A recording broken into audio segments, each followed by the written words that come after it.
అక్షయ Shri foundation helping hands ఆధ్వర్యంలో thalassemia చిన్నారుల కోసం కర్నూలు నగరం అబ్దుల్లా ఖాన్ ఎస్టేట్లోని స్కంద కాంప్లెక్స్ నందు రక్తదాన శిబిరాన్ని ఏర్పాటు చేశారు. కార్యక్రమానికి కర్నూలుకు చెందిన ప్రముఖ గ్యాస్ట్రో ఎంట్రాలజీ వైద్యులు శంకర్ శర్మ ముఖ్య అతిథిగా హాజరై ప్రారంభించారు. ఈ సందర్భంగా డాక్టర్ శంకర్ శర్మ మాట్లాడుతూ తలసేమియాతో బాధపడుతున్న చిన్నారుల కోసం ఇలాంటి కార్యక్రమాలు చేస్తున్న నిర్వాహకులను అభినందించారు. ఏ దేశంలో లేని విధంగా భారతదేశంలో యువత ఎక్కువగా ఉందన్నారు. యువకులు ఇలాంటి సామాజిక కార్యక్రమంలో పాల్గొనడం అభినందనీయమన్నారు. ప్రస్తుతం చిన్నారులను మొదలుకొని పెద్దవారి వరకు సెల్ ఫోన్ కి అంకితం అవుతున్నారని, సెల్ ఫోన్ వాడకం ఆరోగ్యానికి మంచిది కాదని అన్నారు. అవకాశం కూడా ఉంది.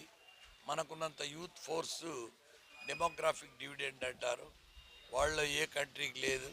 సో అన్ని కంట్రీలు రేపు భవిష్యత్తులో మన దేశం వైపే చూడాల్సి వస్తుంది. ముఖ్యంగా యూత్ ఇటువంటి యాక్టివిటీస్లో పాల్గొనడం అనేది చాలా అభినందనీయము.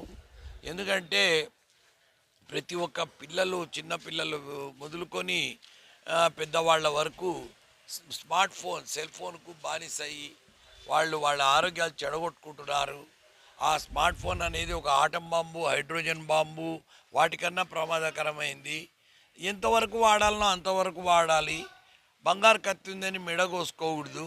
ఆ సెల్ ఫోన్ వినియోగం కూడా తగ్గించుకోవాలి. ఆ స్క్రీన్ టైం తగ్గించుకోవాలి. ఎందుకంటే చాలా ప్రాబ్లమ్స్ ఇప్పుడు సెల్ ఫోన్ వల్ల వస్తున్నాయి. అదే కాకుండా యూత్ ఈ రకంగా బ్లడ్ ఇవ్వడానికి ముందుకు రావడం అనేది చాలా సంతోషించాలి. ఎందుకంటే డ్రగ్స్కు, మత్తు పదార్థాలకు బానిసలై పిల్లలు చాలా చెడిపోతున్నారు ఈ కాలంలో. సో అలాంటి దాని నుంచి తరుణంలో ఇలాంటి మంచి విద్యార్థులు కూడా, మంచి యూత్ కూడా వచ్చి బ్లడ్ డొనేషన్ చేయడం అనేది చాలా గొప్ప విషయము. ఎందుకంటే రక్తదానం చేయడం అంటే ప్రాణదానం చేసినట్టే.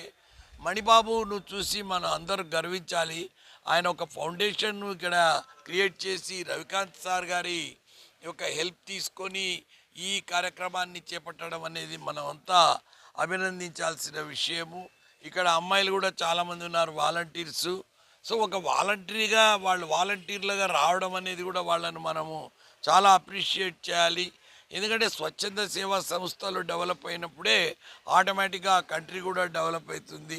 ఎందుకంటే అన్ని బాధ్యతలు గవర్నమెంట్ మీదనే నెత్తినేసుకుంటే అది వీలు కాదు. ఈ రకమైన ఎన్జిఓలు ఇంకా డెవలప్ కావాలి. మన కంట్రీ వాళ్ళు కూడా తోటి మానవులకు హెల్ప్ చేయడానికి ముందుకు రావాలి. ఇటువంటి కార్యక్రమాలు మరిన్ని రావాలని నా వంతు సహకారం ఎట్టి